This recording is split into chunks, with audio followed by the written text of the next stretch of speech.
Hello everyone, welcome back. Game 2 beginning now. CDEC taking on Team FanTuan in a best of 3 for our last winner bracket quarterfinal to start off the Rad&Dire Cup here at the Christmas 2015 edition.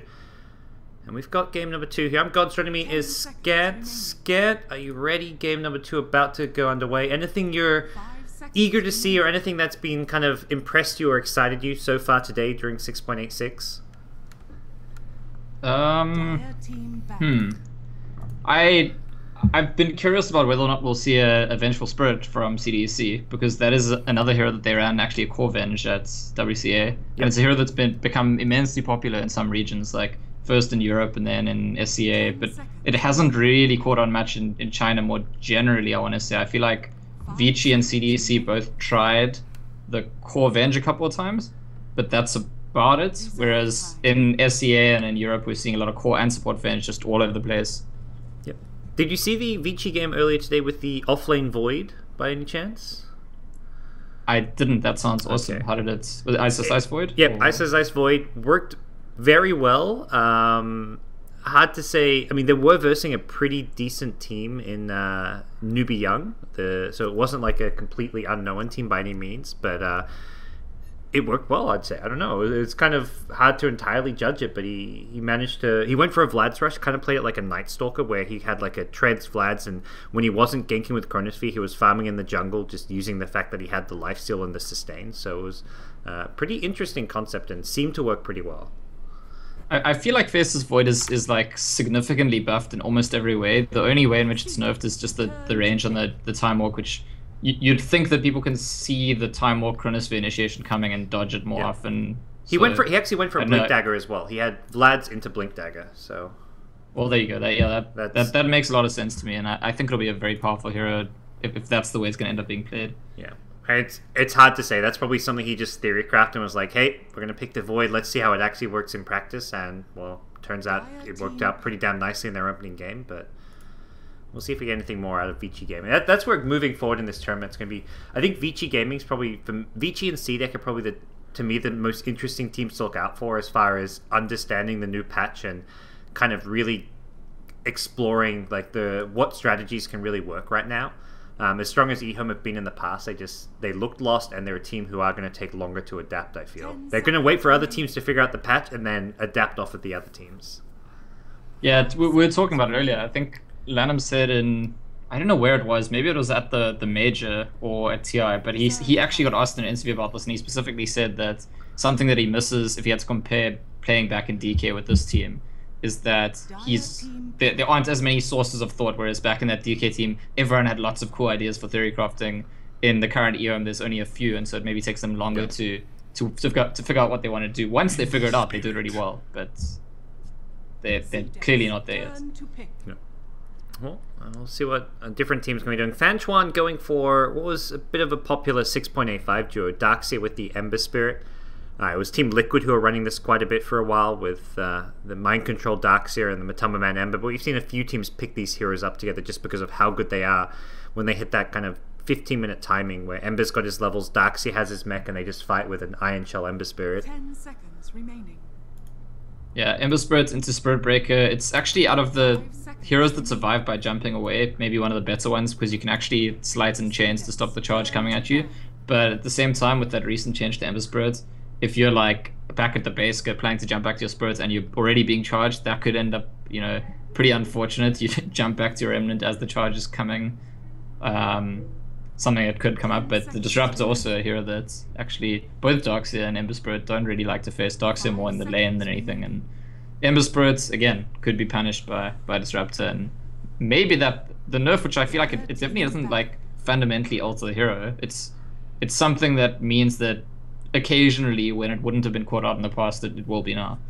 Yeah, and there was definitely times you could use it to scout over tree line, scout Roshan, so it does, I feel like, take away a lot of the situations where suddenly having the vision for the fire remnant really could alter how you moved into a fight. Vision, just by its nature, is just such a highly valued thing, and I think that's a big thing, which I remember talking with Winter when we were talking about Tusk and how he might get changed. We just both thought like you remove the vision from something like Ice Shards, and that would similar to Ember Spirit, change the hero a lot without changing the concept of the hero, just because of how important the Ice Shard's vision is to the hero, or like to a team in general. 10 seconds remaining. Yeah, I thought that the one indirect nerf of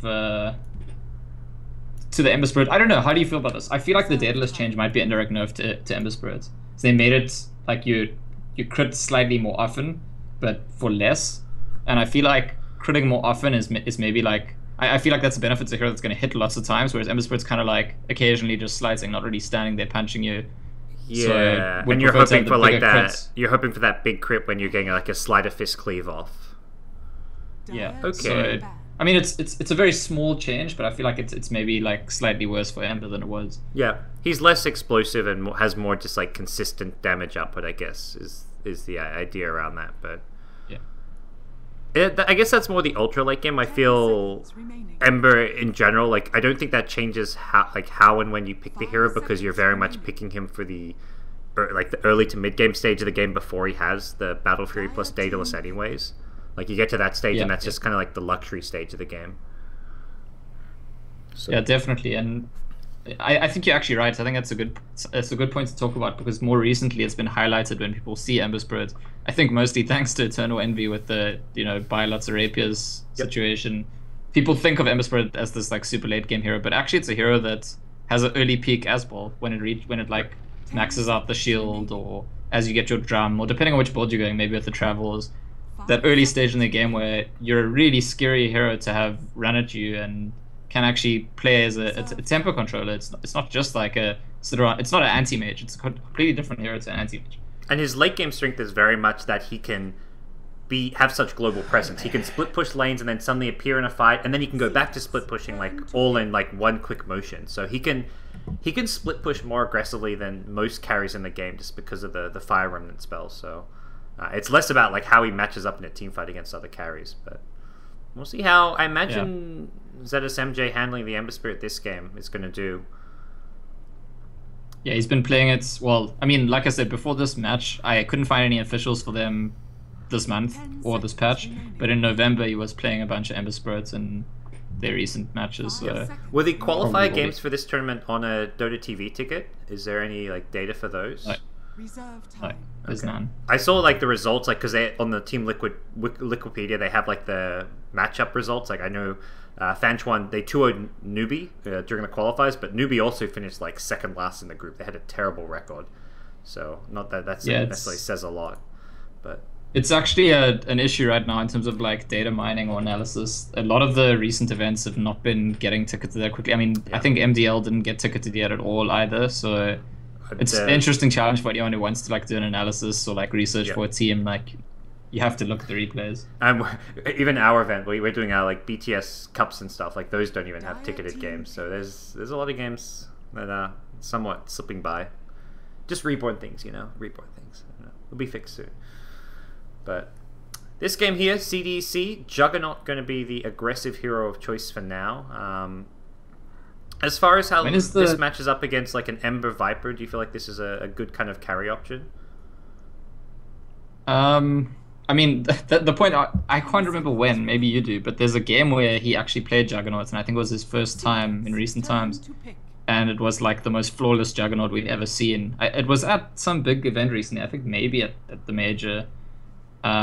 And so like my answer to that question is a lot dependent on the fact that I expect Aggressor to be extremely good at this hero and make the right item selections and the right timings of his rotations and when to farm, when to fight, and on that basis definitely fits very well, because you can definitely find a narrative in which Juggernaut does well against these heroes. Like once he has his Abyssal Blade, he's going to be picking off the Ember Spirits.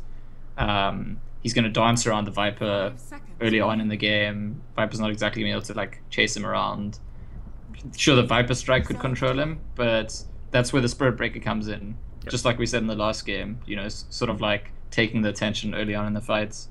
And we're seeing this kind of new age of like safe lane carries like Jug and PL, where they're always getting Blink Daggers now. They're using it for that extra bit of mobility to kind of close the distance on a hero like an Ember Spirit. You kind of combo the item with an Abyssal Blade, and also you can use it to kind of maneuver around the Viper Strike as well. So CDEC mixed things up though at their fourth pick, Brewmaster. coming out here. A hero who in the past has been used as a mid laner in a 1v1 against Viper. Not as a hero to beat the Viper, but at least to kind of go head-to-head in a somewhat even-ish matchup against Viper. I'm wondering if that's what CDC have in mind, or if this is perchance an off-lane Brewmaster. Well, the Drunken Haze got buffed, right? So the cooldown used to be 8 seconds, and now, I mean, it's only a buff if you're going to level it, which is like almost certainly not what you're going to do. But it goes all the way down to 5 seconds, and I think the duration is about 8 actually, so later on in the game, it's something to look out for, that the Brewmaster can actually Drunken Haze like multiple people at the same time, which, I mean, it's... Yep. I think it's something that's easy to forget about and underestimate, but it makes a big difference. I think the other buffs to the Brewmaster were just to do with the ulti, like the Blue Panda's Dispel or something like that. Let me quickly pull it up and remember exactly what got changed in that. They changed some of the numbers with the Wind one. The Dispel magic damage to summons increased from 200 to 500, and the cooldown was reduced from 6 to 4. Windwalk cooldown reduced from 7 to 5. So you can spam the Windwalk a bit more, which is like a tiny bit of extra burst damage, and against summons it's a bit better. There's no summons in this game though. Can you? So all of the brew changes were. You dispel Flame Guard on Brewmaster with Brewmaster? I want to say yes. It seems like you should be able to. That would be intuitive to me. I'd agree on that, but I'm not entirely. And also, Iron Shell's actually dispellable now. That was a small little nerf to the Darkseer fella. Okay, so it could actually be relevant, because I mean, I wonder if you could. Think you could unhex someone with the dispel? Yes, in theory you should be able to. Like, you can use Diffusal Blade to get rid of hex and stuff. I remember seeing Puppy like one game as Chen go Diffusal Blade like to counter hexes and stuff, and it was like, I remember like my mind being blown, and he did it once, it didn't really matter, and then I never saw it happen again just because it didn't really have much of an impact on the game. But in theory you can use Purge to get rid of hex. Yeah, I mean, it's not like, to be honest, none of the buffs to Brewmaster, it's the same kind of like, just nudge the hero, we think it's already quite strong, but let's get people's attention. I don't think if the hero becomes good in this meta, it's not going to be because of those changes. 10 seconds remaining. Possibly maybe the nerf to the Darkseer, like the Iron Shell, does make him a bit more of like a pseudo counter, like a situational counter to like a Darkseer Ember. If you can take off Iron Shell and Flame Guard immediately with the Brewmaster ultimate, then I'd say that is kind of an indirect buff to Brewmaster. But as far as the hero by himself goes, yeah, I don't think the changes affect too much. So interesting interaction there where CDEC.Y banned Chen with their last ban, then FanTuan picked the AA, which is like, okay. Usually you see the AA as sort of a counter to the Chen, but CDEC.Y are going to go back for Nature's Prophet again. It seems to be becoming one of the more common heroes that XZ actually plays in the offlane now. Yep. He did it well last game, and it'll be a similar story with the Garda Spirit Breaker. We'll see XZ on the Nature's Prophet, and a ZY mid Brewmaster, not a hero that we would perhaps have expected him to be playing coming into this series. Assuming this is Shiki, I'm not entirely sure, still haven't received confirmation one way or the other. Let me see if anyone's said anything to me. I haven't seen any tweets or anything, but... Well, Shiki does... He does play Invoker, so part of me is thinking like Invoker's also a hero that like does lots of things, so maybe the same kind of player would play Brewmaster, because it's a similar kind of micro control of the hero. I don't know. I mean, I'm reaching, obviously. Yeah. I saw the camera shot on CDEC, and I can only see like 2 or 3 of their players clearly. I'm like trying to like see behind, like, is that Shiki? Who I think I'd recognize Shiki. I did not see Shiki like instantly like, oh yeah, he's there, he's playing, but I may also not be able to instantly recognize the fella. But here we go. 5-man smoke train coming out from FanTuan. Looking to get down some early aggressive wards towards this bottom lane. There has been a lane ward planted, but that'll be bypassed by the smoke. We'll see what the move is going to be. Pretty Hole leading the way. The Boots Carrier ready with either an Impale or a Hex. He goes for the Hex here, and will be shortly followed up by the Ember Spirit with a Searing Chains. This is brewing to be a big in level 1 initiation. The smoke pops. Now they know exactly where they are. Q in a bit of a tough spot here. Gets hexed up. There's the Chilling Touch on a lot of heroes, and they're ditching Q. That is some discipline. This is something experienced teams do really well. They know when to ditch a teammate. Instantly aggressive and ZY just run the opposite direction. The thing I find interesting there is that Q put in the effort to get the ward up early, but then pulls back all the way, because with the ward, if he stands sort of just beneath the trees here, then that kind of play can't work.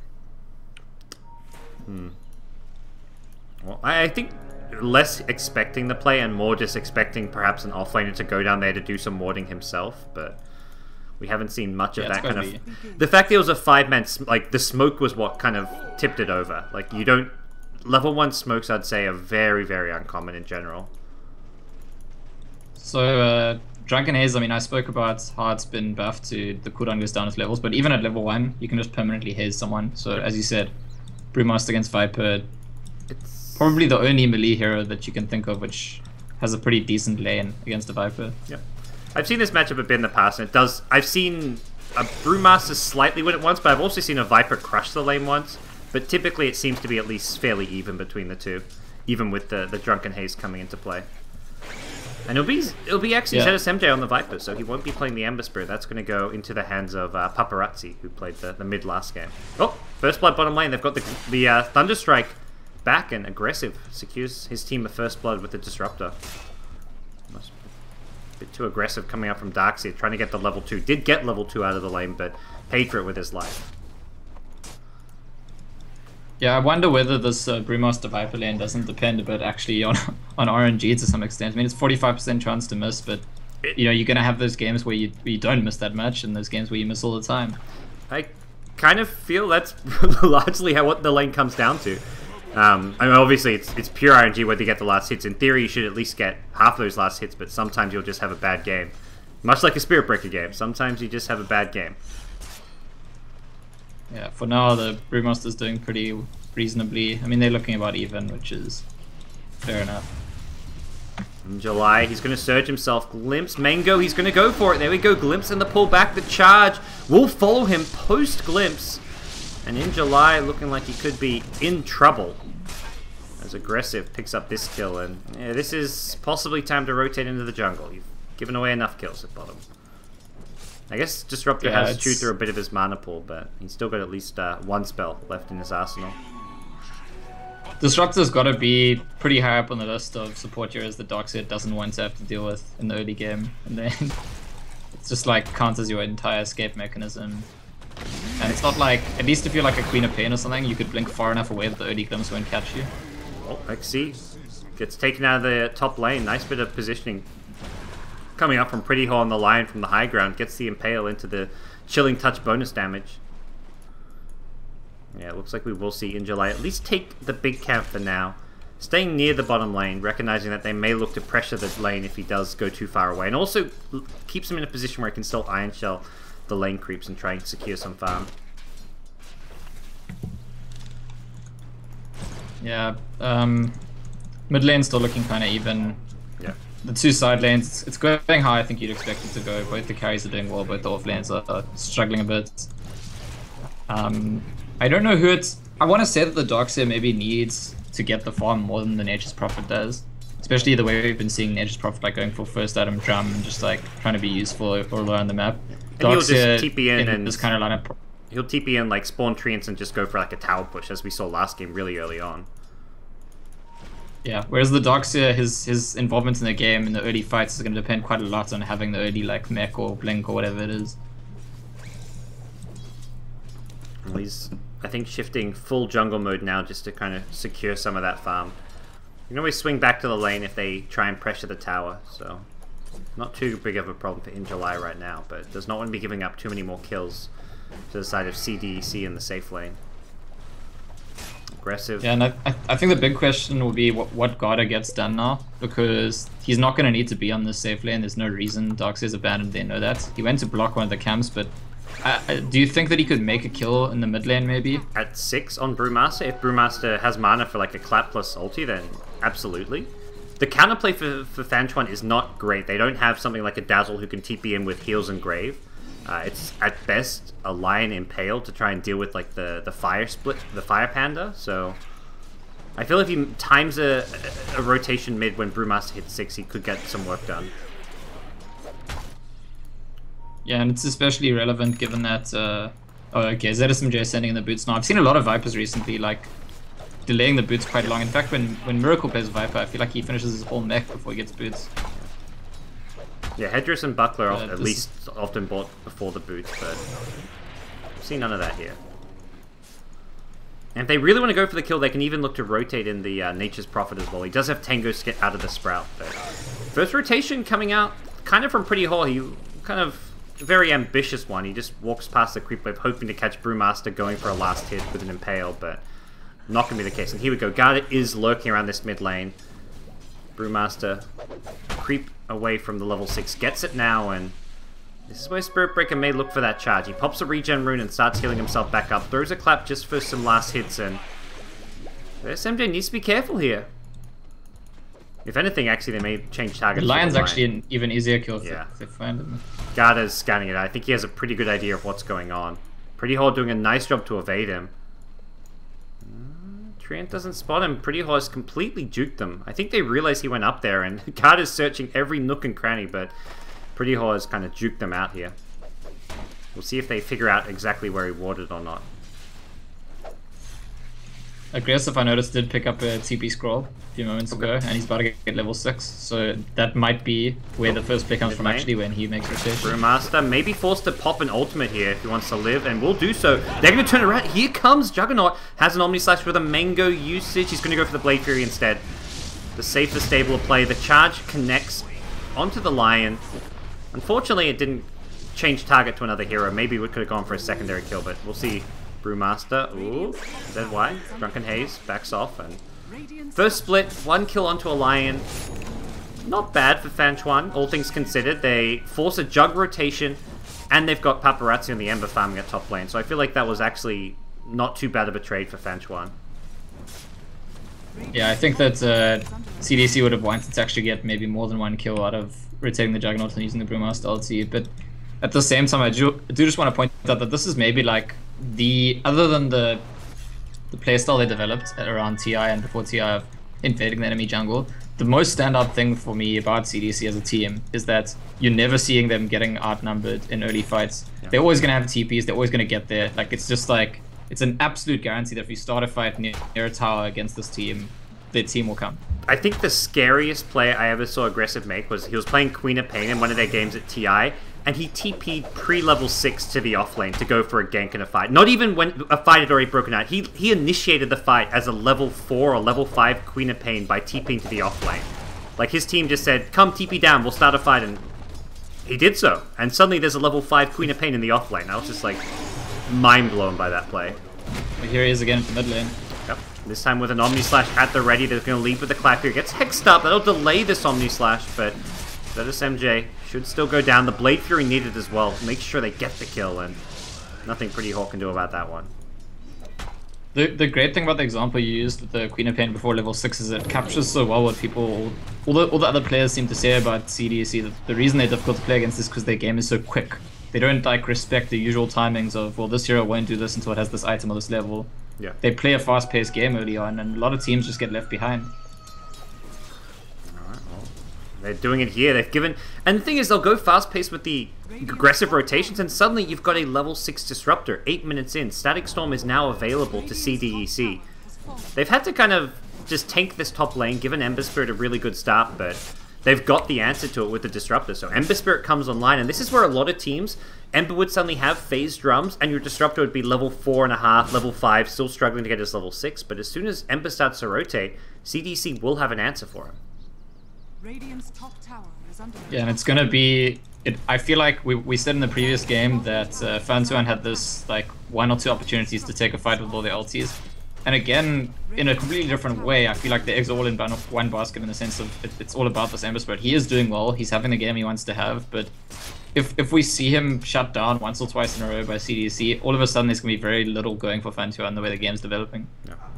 And it just feels like CDC, they're really good at like cycling through which heroes getting some farm and level prioritization. Now that Disruptor's level 6, we see Garda take the lane. He's going to solo the top lane, probably look for his level 6, and very much it's like one hero at a time gets their attention. Initially, Aggressive does, then he rotates, then they give it to Q, now they give it to Garda. Just really just thought out. It's in some ways methodical, but at the same time, like you say, it's fast paced, and you can't just react to what they're doing in any way or any fashion. Well, they're trying to smoke into enemy jungle, but they actually jumped at an illusion. Okay. And that's going to be a bit of a waste of the first smoke rotation, although the smoke hasn't broken. Yep. We'll pop it on the tier 1 mid tower now. No wards available for Pretty Hole, but it looks like they're just going to reveal themselves and go for this tier 1 mid. Spotting heroes elsewhere on the map, they feel like this is maybe just a tower they can take using the Iron Shell Ember. Phase drums Ember with an Iron Shell. This should theoretically be one of the peaks of FanTuan's draft. Even pre-mech, they are ridiculously strong right now. You do not want to fight into this team. Yeah, the only lacking thing I think is the Lion's not level 6 yet. The AA did get his Ice Blast up. But yep. Yeah, with the Ember Spirit, with the Iron Shell, and with the Viper standing in the front line, you don't really want to defend. The one thing is that they don't actually pressure the tower that quickly, and so it's actually quite easy for CDC to say, okay, fine, we'll go for a trade, because there's nothing that's... The tower's not going down that fast in the mid lane. And interestingly, Brewmaster, well, not so much interesting, but you kind of expect it, is going to be rushing the Blink Dagger, but not stopping off for any kind of magic wand, no small items, no bracer. He's just going straight into the Blink to be able to fight as early as possible with that tool. They're going to catch up Viper in the mid lane. There's the first Static Storm. No Primal Split Pop, but the charge comes just in time. Really well-timed initiation, it turns out. Viper could not get the TP out, and with that, ZY completes his Blink Dagger. Whether this is Shiki or ZY, he's playing ridiculously well. Like this has been very polished play out of the CDEC mid player. Yeah, that's why. I mean, I'm tempted to say it's Shiki just because like both games he's done well, and like, do you really have a manager who's sitting around who can just play as well as your actual mid player? Like, yeah. Maybe. It's I do feel like FanTuan will really be like discussing the fact that Lion needs to get level 6. Because that's how they get value out of the AA ulti as well. Then you can just go for those kills with the Impale into, or Earth Spike into Finger with the AA ulti. At the moment, they got the AA ulti online and they haven't really been able to do anything with it. Like, they push the creep wave back in the bot lane or something like that. But normally this is a hero that, as it hits level 6, you're suddenly threatening pickoffs, and that's certainly not the case right now. It's turned very much into just like a farm game for the Ember Spirit. He's topping the net worth chart by a pretty decent margin, so maybe at least still an okay position for them to be in. He does pose still a pretty big threat for CDC to deal with in the mid game. It may just come a little bit later. And speaking of farm game, we see the Nature's Prophet pick up the Midas, so maybe sensing that there's not really that much pressure on them because they've got a plan to deal with the Ember Spirits, and if they keep dealing with the Ember Spirits, they might as well just keep getting their farm and everyone else, because that's going to be the only, you know, in a farm game, the only issue is that one hero, and they obviously feel confident they can deal with it. Yeah. And as has come the standard, aggressive going to build into the Battle Fury, so he makes all those early game rotations, but then he gets that good kind of farming and scaling item as well. Both teams smoked up. Smoke number 2. From both teams here. As bottom lane, they're going to get the initiation onto Injuly. His teammate's a bit too far to help him out. And he goes down to the Prophet Ultimate, but here comes the retaliation. Ember could get a 2-hero chains, he'll do so, but the Static Storm not going to amount to anything. The Ice Blast was on point, catches out both, and AA executes both kills. Aggressive in trouble now, he's already committed the Blade Fury, did not have a TP out, phases through the heroes, turns and Omni Slashes. Buyback from the Brewmaster trying to save aggressive life. He goes down to the Finger of Death. Really good rotation from FanTuan. They want more though. XZ underneath his tower. In trouble to the Viper. One more right click going to be needed. ZSMJ gives up the chase though. Turns around. Perhaps worried about the ramifications as Brewmaster is nearby and Paparazzi goes down. XZ survives and FanTuan, what started off really good for them, ends up being Scott gonna charge this down? I think he is. Yeah, that's looking like a kill. He's got TP as well. Although he may pay for this with his life. Yeah, he's going to go down. Possibly not worth it in the end. AA even bought the Midas before he died. Well, the impressive play there, I think, is by the Brewmaster. The AA was on like one-hit kill for a long time in the fights, and Brewmaster split. And I think you could see made a decision. Even though there's a one-hit kill AA, I'm just going to go for the Ember Spirit because that's the hero that matters in this game. They end up picking up the AA, it cost them the Spirit Breaker, but so what? The priority is there was an Ember Spirit nearby that didn't have any remnants up, so that's where you focus your attention. Yeah, and you talked about it's like all about shutting down the Ember this game. The Viper is not looking like he's going to scale into a late game threat. He's picked up an Ogre Club, but at best, ZSMJ kind of transitions into that more like frontline, durable kind of tank in some ways, but the Ember is going to have to be dishing out all the damage. It's not going to be like one of those Viper performances we see from some players where they go the S and Y, they really maintain their farm. Viper's just too far behind right now to kind of dish out that kind of a performance. Yeah, it's the exceptional Vipers that stay at the top of the net worth all game. Like, I think G for Virtus Pro has done it a couple times recently, but it's certainly not the norm, and I think especially when you have a Darkseer and Ember Spirits on your team, you're not going to have the space to do that even if And they get the silence, they do! Garda has the ulti to follow it up. Well executed gang. It's time to silence to stop the Fire Remnant out. They don't even worry about landing the kinetic field, just knowing that Garda's stun and Nether Strike will be enough. Yeah, it's so bad for FanTuan. I feel like I would give them one more. If Ember Spirit dies again, like for free at no cost in the next couple of minutes, I think that's then like advantage CDEC. They're in the lead, they control the game. It's crazy we say that because, like, I mean, according to the graphs, it's like even on net worth, 3 of the top 4 net worth heroes are on the Dire side. Very close at that, as I say that. Nature's Prophet pokes up there, but I mean, looking at the overall net worth of heroes, it's it's going okay-ish for FanTuan. But what makes you think like they need to be doing better right now?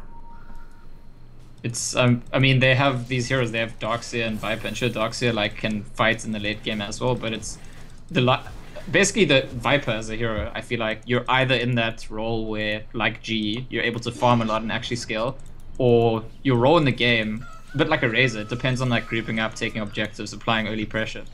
And the point here is that Viper's really, I feel like failing to do both of those things. I feel like because of the lineup they have, they're not really grouping up and posting those objectives, but Viper's not going to be able to keep up on the farm either.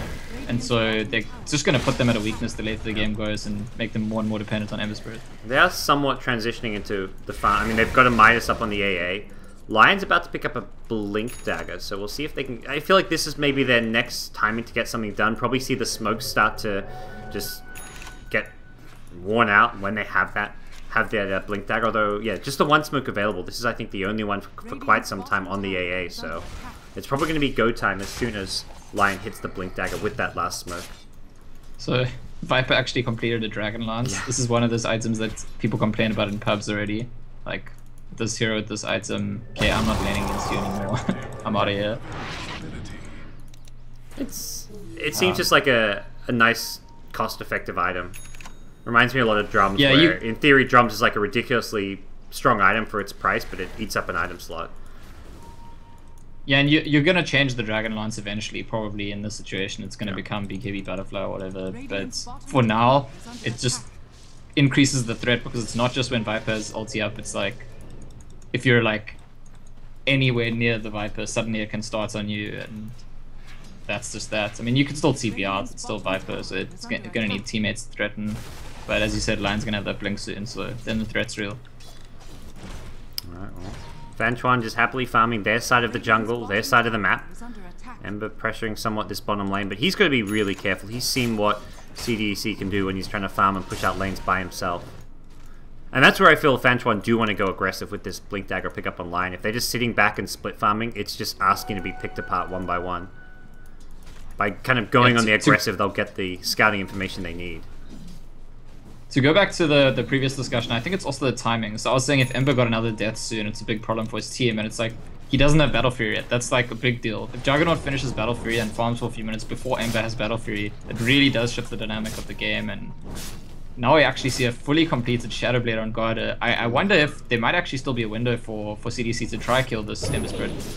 I don't know, he's super close to the Battle Fury now. He's 400-ish away, 300 now. They haven't got a charge going on him. His team is smoking up, so this is like Ember saying, look, I'm not going to come with you guys. I don't have boots to travel. You guys need to find a pick-off or two by yourself. Ideally on someone like a Juggernaut, but it's a big ask. Ember's just hugging his own tier 2 tower, recognizing that he could be getting charged at any time unless he sees the Spirit Break on the map, which is not the case right now. And here we go. FanTuan not going to catch XZ. He comes down bottom. Doesn't actually get the tower tonight. That went the way of the creeps, which does help Paparazzi complete his Battle Fury. And the fact that Ember's now showing in this bottom lane, they're fishing for kills now. Okay, he sees the rest of the FanTuan team around the Ember and it's like, okay, that's not happening. And if FanTuan were paying attention, they would have seen the Shadow Blade on the Spirit Breaker there and not get surprised by it. I mean, they have to have been looking at the mid lane. Well, I like this move. The smoke gank. They leave Prophet showing on the map, pushing this out. But they're already on the aggressive towards the bottom lane. But FanTuan have numbers and are ready for this one. Leading the way is ZY with the Brewmaster. Spirit Breaker scouting things out. Has the Shadow Blade. There's no Sentry Ward's detection as far as I can see for this. Nether Strike comes out, leads away. iG.V gonna be the target, gets silenced up. He's trapped in the kinetic field, or is he? No, he gets out just barely, pops the mech. Heals his team up a little bit, and Garda getting very low in the Spirit Breaker with the Ice Blast. Is it going to be enough? Pretty Whore not quite able to finish him off. Neither team losing anyone just yet. The Disruptor the first to fall. Pretty Whore chased down by the Blade Fury. Making it a 1-for-1 for now. Elsewhere on the fight, Brewmaster's ultimate ends. He gets another Blink Clap off. iG.V goes down as Paparazzi look for another kill to go his team's way. He's forced to fire him it out though. And now ZSMJ gets slashed down by the Omni Slash. They're looking for a 4th kill onto the AA. DDR blocked off by the Sprout. The clap is there. Nice play from XC. And suddenly, FanTuan just crumble in that team fight. Yeah, it looked a little bit okay for FanTuan at the start of the fight, because the fight was starting quite split up, and that actually is something that plays to the strengths of Ember Spirit at this stage in the game. Gets the one pick off on the Disruptor, but ultimately I feel like it's the Brewmaster ulti that just absolutely takes control of the fight. Yep. Like once the dust settles from the initial spells being cast, or top lane there might be an attempt on XC. Gets the Searing Chains here, has Fire Remnants as well if XC tries to TP out. And here we go, he gets himself out of there. So back to mid lane, back to safety, nice little pick off. Yeah, we gotta wonder, I mean, is this part of why Darkseid just bought a Vanguard? So probably gonna build into Crimson Guard. We don't really see the casual Vanguards as much. Is it like a response to the Brewmaster splits? I sort of think it's gotta be. That and the Juggernaut Omni Slash being like the two main reasons to get this, I guess.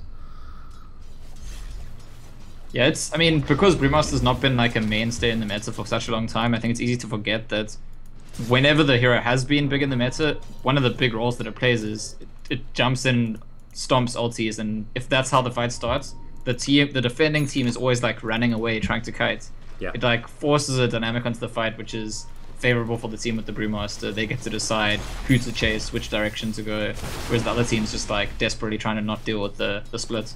And when it's kind of split up, that like doesn't really suit the Darkseid. He's trying to land that grouped up, huddled vacuum wall on the enemy team, so it just doesn't really play into FanTuan's kind of... I mean, they haven't really got a massive team fight, but ideally they want to be hitting that vacuum wall and have some follow-up from something like an Ice Blast. Ember Spirit got caught by a charged Nether Strike, but Juggernaut wasn't close enough to add the damage. Did go for the Yasha. I mentioned the Blink Dagger pickup, but maybe see something like that come up after he completes his Manta / SMY. Mid lane, they've got the charge, and this time he's not going to be fast enough on the Fire Room. It gets caught out. Brewmaster securing the kill with his Blink Clap. Oh boy, and they've got a second. Glimpse back. No Blink out for Pretty Whore as he had been earned up. Secondary kill. And this is going a tower. away. This is maybe even 2 towers. It's another thing we haven't discussed, but with the Necro being rushed on the Nature's Prophets, plus the Brewmaster, there's a lot of potential for forcing objectives on the side of CDC as well. Haven't gone for any of the aura items just yet. Brewmaster looks like going for a BKB over the Vlads, but always an item on his mind here. They're looking for the catch here. DDR slowed down, clapped in place, and it looks like he is done for with the charge from Garda. They're just getting caught one by one, and they may find another pick off here. Aggressive Omni Slice through. That's a Ghost Scepter on ZSMJ. Aggressive was as caught by surprise as I was, and it's not done just yet. The Vacuum Wall's on point, but there's just no follow-up damage. Everyone on the CDEC side is still alive and healthy. The Healing Ward just hugging the T3 tower, going untouched as FanTuan just crumble. Finally, the Darkseer says, okay, I'll take it out before I die. Okay, nope, Brewmaster won't quite be able to get the kill. Pretty Whore backs off. Meanwhile, the Ember Spirit gets 1 kill onto the Disruptor, but realistically not the fight FanTuan were looking for. Can they find another pick off? No! Oh, Brew just got the TP out on the high ground. Oh boy. And I think the biggest sign actually that FanTuan are starting to suffer and starting to get forced into a corner is that Ember Spirit's bought that Mithril Hammer and Ogre Club, so he's going to the BKB. It's like, it's always one of those situations where you gotta do it, because you can't afford to die every time Disruptor captures you. but it's slowing down your actual damage output, your impact on the game in terms of how fast you farm, how fast you deal damage in the fights. And I mean, it's definitely the right decision, but it shows that they're having to respond to CDEC rather than playing what they want to play. Well, goodbye, Lion. Easy catch here. Garda, though, does he have an escape? He was going to go for the insta-TP, and it looks like he does have an escape. Makes it home. Nice blast. Was not cast and was probably needed to secure that kill. Aggressive. There we go. He's got the Blink Dagger up and has just gone for the casual Yasha with this one, and he's posting up towards his top lane. Forces just an Ember Fire him out, but he needs to be careful as he is in a bit of a tough spot. But he knows Lion's dead. Lion is the catch for the Juggernaut. Anything else he can just Blade Fury away from. Even Blade Fury TP if he wants to. So with Lion dead, Juggernaut just gets free reign. Although that's now changed. Lion back in the picture. And he's definitely aware of it, you can tell by the way he was playing. I mean, I think initially with the Blinken he was maybe even trying to bait, hoping the Ember would just 1v1 him and then Spirit Breaker charge comes in. But as you say, like worst case scenario, he's just going to spin TP. He's level 16 now as well, so that's the maxed out Omni Slash for these upcoming fights. Even now, he's just blinking in aggressively top, not even worried about the Lion and what he can do to him, so... Perhaps some slight overconfidence, but realistically the results speak for themselves as CDEC get themselves further and further ahead here in game number 2. There's so much riding on the Lion, yeah, actually. Just because we're going to see that BKB on Brewmaster soon, and the one fight that FanTuan did alright in at the bot jungle early on in the game was largely because the Lion caught the Brewmaster before he ulted. He had to buy back. Oh, they catch him again right now. That's what they want to do. I think he's going to go for the split just to save his life from the Ice Blast, and now he's going to look to turn around and fight this one. Nether Strike onto the Darkseer. There's Viper. May just get thrown up in the air. The Static Storm comes into play in July. Crimson Guard not going to do enough against the Omni Slash. Juggernaut just bursts his way through. Garda now getting low himself. He's going to go down here, and Brewmaster needs to be a little bit careful. The split wearing off. He blinks to the north, tries to get himself the hell out of there, and CDEC, I think, quickly realized this is not a fight for them. They'll get one last kill, but they win the fight, and they manage to get out with cutting their losses. They're only losing the one here on the Spirit Breaker.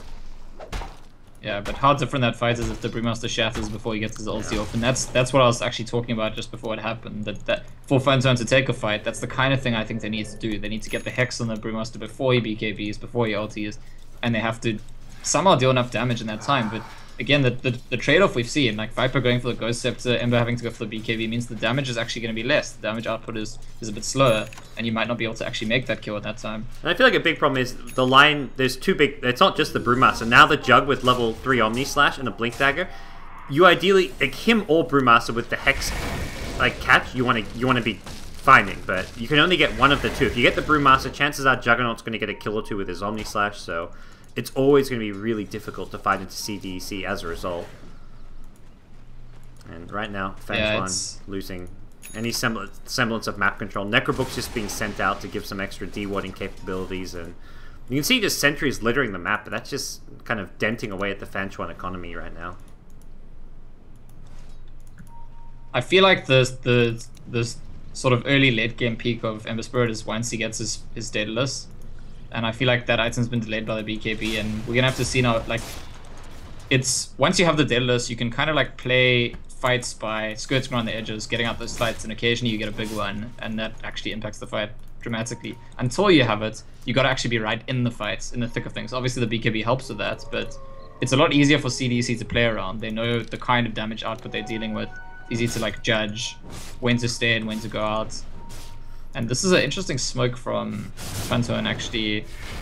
Ember Spirit, I guess, baiting on the treants a bit. Not going to find too much. They do get to the high ground here, but I believe, yeah, Dire Ward's scouting out some of these heroes as they cross the river, so FanTuan's position is known to CDEC. I'm going to give it to the Ember Spirit. As much as FanTuan are in a lot of trouble right now, I'm surprised he's managed to keep up and farm and do as well as he had. Here we go, catch in. Brewmaster blinks some of the BKB. And one of the nice things about the BKB is you can get some extra right clicks off before you go for the Primal Split. Not to mention throw out some Drunken Hazes here. ZY not even worrying about using a split here. Vacuum Wall is there, but it's not going to matter much as the Primal Split finally comes into play. They've lost 2, about to be a 3rd if In July goes down. He takes out the Healing Ward before he does die. Nature's Prophet, the one casualty on the side of CDEC, but that's going to be it. And a gem gets lost as well. Oh boy. FanTuan Losing their precious, precious jewel. Yeah, I think what you said right before the fight started definitely true. The Ember Spirit's done a good job, and it's important that he's done a good job because if he hadn't, the game would have been over already. Like, he's been the force that's keeping the hopes of his team alive. He's gotten quite a bit of gold there now on top of the BKB, so we'll be getting towards probably the Chrysalis soon. Maybe just hanging on to the buyback for now, but again, I feel like if they were to kill him and he gets forced to buyback, that's really, really bad. He needs to be as farmed as he is / more farmed than this. So a single buyback is gonna end this game.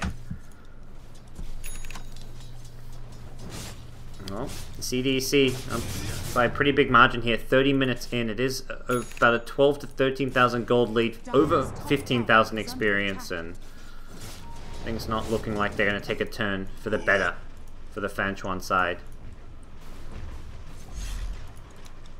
Well, they've already survived 10 minutes more than they did the previous game, and there's at least like a path to victory here. I think if Ember Spirit does get 6-slotted, like 6-slotted Ember Spirits can always win Dota games. Brewmaster does fall off as a hero. One of the reasons where he kind of stopped getting played a lot was games just started getting extended a lot more. Teams got better at defending high ground, and that was where Brewmaster just didn't really scale as well into the late game.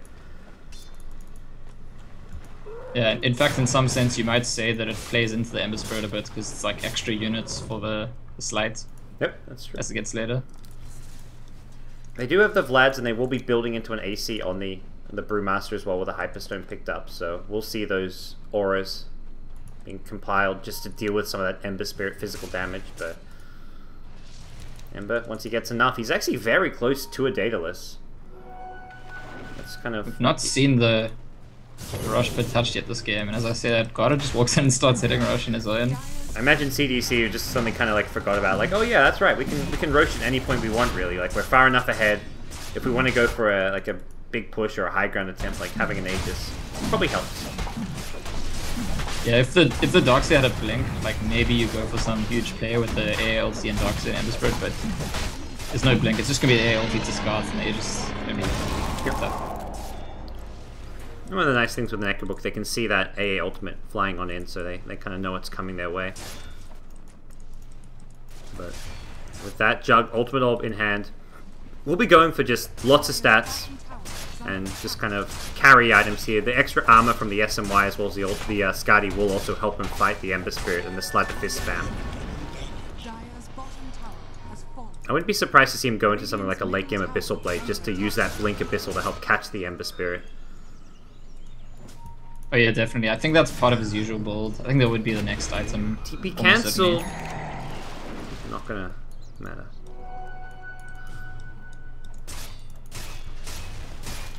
So if CDC do decide to go for the high ground now, it's gonna force a different dynamic to the fights than what we've seen so far, because we've every fight, FanTuan have kind of Ember Spirits allowed to play around the edges, try and pick off the Nature's Prophet or the Disruptor on the side, not really facing off directly against the cores of CDC, but if the high ground is where the fight takes place, I think the Ember Spirit's going to be forced to do that, for better or for worse. Do you think they should be pushing multiple lanes, with the Prophet, go for more of a split push tactic here? Or is that going to just be too easy to deal with for an Ember Spirit? Yeah, I think it's maybe an unnecessary risk, because I think that they feel comfortable just going into one lane and taking the fights. If they go to multiple lanes, there's the risk of the Lion or the Ember Spirits catching. Okay. But he is doing a little splitting now that they're both, they're quite close to one another, pushing towards the enemy base. This is probably a safer way to do it. Also interesting note, he has not gone for the Ag set, but we talked a lot about the item, but Ember with Battle Fury Daedalus is probably one of the few times you don't want to have a ton of Treants in a push. It's going to be going into what looks to be a Scythe of Vice with a Void Stone picked up, so getting some extra lockdown to help deal with the Ember Spirit. Yeah, and at that point, if you hex the Ember Spirit before he BKBs, you're definitely going to kill him. And if he dies, we've spoken about that at length. Ember Spirit dying is very close to his team losing the game at most points in this game. I guess now that he has a Daedalus, if you can at least have a buyback, possibly it's enough to keep him in the game. But realistically, being forced to buyback just to hold a lane of racks is not going to take you into the late game very well. You've got 4 Radiant core heroes all sitting on over 10k net worth. Spirit Breaker himself building into a BKB now to go with a Vlad's and Shadowblade. CDC have spread the wealth across most of their lineup here. God is actually gonna have his own BKB in not too long from now. That Hex actually is gonna come up quite soon, I think, on Edge of the Prophets. He has more gold than I realized. Still holding on to that Fairy Fire. Nothing like a 34-minute Fairy Fire. He sells it. Fairy Fire's... Oh, he sells it now, but... He doesn't even eat it. It's actually interesting. It's a really interesting item because I don't know if you've seen this, but I've cast a few pro games recently where players with Fairy Fires forget that they have them and like could survive if they use them. It's like, I think it takes some time to get used to. Yeah. You have this item, it can save you, even though that's why you bought it initially. I've personally made that mistake many, many times playing pub games on the new patch. Oh yeah, I buy Fairy Fire, it's this new great item. 10 minutes in, I've died like twice in lane, and I'm like, I suddenly look down, I'm like, oh, I still have my Fairy Fire. Why didn't I use that to save myself? It's not a... It seems to be a somewhat common thing until players get... I mean, it's a completely new item that affects how you... Like, so much of everything is done by, like, muscle memory and just out of, like, just instinct and habit from having played the game for, like, 10 years for some of these players. So when new items like that get added to the game, it takes a bit of a time to adjust to it. Yeah, so it's difficult for us to gauge the impact of the item on the game until it's been some time and people have gotten used to using the item. But it looks like this is now the push. The Hex is up. Aegis Prophet's not actually there, but I can't imagine... I don't know, I mean, CDC have the Aegis, they've got the Hex. I can't imagine... It's still very hard just to go for, like to start hitting the buildings is still very tricky for them. They can kill the Jug Aegis almost... I mean, they'd have to throw an ultimate, like an Ice Blast plus Finger for it, but once they break the Aegis, suddenly Aggressive has to be very careful about continuing to push, so... It almost plays into FanTuan's hands if you go for that high ground siege. The point I want to make, I mean, it's always a way that a team that's ahead can lose a fight against a team that's behind by high grounding. But I can't imagine what CDC are waiting for. It's more like, it's not like they're waiting for something. They're waiting because they can wait. There's an AC on the Brew is probably the biggest item. I think, I mean, they're gonna get items, but I think that the main motivation for waiting is like, we're getting farm up from the whole map. In fact, the defending team's kind of like probably hoping, like, when they're just high ground already, come on, they must high. And like, it's almost infuriating, you know, just not giving them that fight. Well, you look at the gold graph while they had the Aegis. They didn't... I don't believe they've even gotten kills in the last, like, 5-minute string Aegis, but this graph has just been going northwards. This has been just heavy net worth lead being taken by CDEC during the Aegis time, and that's without finding a single kill, without actually taking a lane of racks. So FanTuan frustrated that CDC won't give them the high ground fights. They know the Aegis is down now, so they're gonna smoke up and look for a fight somewhere else, but they're gonna have to surprise CDC, because if they run into a full-on 5v5 and it's not at their high ground, they're definitely gonna lose it. The Blink Hex, the Lion has to be there and get a quick catch. By the way, some of these levels, pretty hard, just level 9 at this stage of the game. That's somewhat painful for a poor Lion. Even just having the 2.5 second Hex on a long cooldown, like, you ideally want to be having more points in Hex at this stage of the game. He's suffering. It's been the story of his game. Because we spoke about how he took really long to get level 6 in the first place, and that like kind of like limited the way that the Ember Spirit AA could make early kills. And after he got level 6, slow to get levels after. I mean, since he got Blink Tag, he's been standing behind Ember Spirit most of the time, just like hoping that he could give his life to save him if they do gank him. Chance from Gata. They spotted out most of the FanTuan heroes here at the top lane. Nice little Radiant Observer ward. Very difficult to de-ward here around the mid lane. CDC will take out the FanTuan ward that was scouting out the Roshan pit. But we do have this, I mean, we've got to come back to, like, what is Viper in this game? It's like 4th lowest net worth. Wow, Gata. Just charging through multiple heroes. Sentry comes now, and here we go. It looks like they want to fight this one. They summon the Necrobooks. There's the Nether Strike to start things off. ZSMJ in all sorts of trouble. The Hex going to prevent any kind of a Ghost Scepter, but he's still alive for now. Strapped inside the Static Storm. He's going to go down without buyback. Paparazzi on the front lines here, looking for another Sleight of Fist. He wants to take out Q, but instead goes back defensively to defend the high ground. Aggressive blinks up to the north, and with a Butterfly in hand, he is ready to break the base. Yeah, but again, like, this was never going to be a Viper that got very rich, but we could tell very early on it wasn't going to be the Viper that groups up and takes objectives, and Viper's a hero that I think often suffers in being in that kind of position where you need to do one or the other. And Ooh, vacuum wall is good, and then inside. game freezes. Yeah, I was about to say, I don't know if the players got that as well, but that game just stopped in its track with that vacuum wall, but it's FanTuan losing multiple heroes here. They're going to get caught in the cleave machine. Aggressive chops him down, gets an ultra kill. GG is called, and Aggressive just playing around with his own illusions here, and FanTuan will tap out 2-0. They held on a lot longer this game, but another very solid performance from CDEC. They look really good right now, I gotta say. Yeah, and both of these games they've done something quite substantially different with their picks to what we used to calling sort of the CDEC picks. I mean, they had the Spirit Breaker both times, but other than that, it's heroes we've seen them pick, but certainly not the most common heroes they've picked. And they made it look pretty natural and effortless. And I mean, part of that is that they're definitely the stronger team in this matchup, so they'll be tested maybe further tomorrow. Are they going to play against their youth squad now? I think they play against their youth squad now, that's right.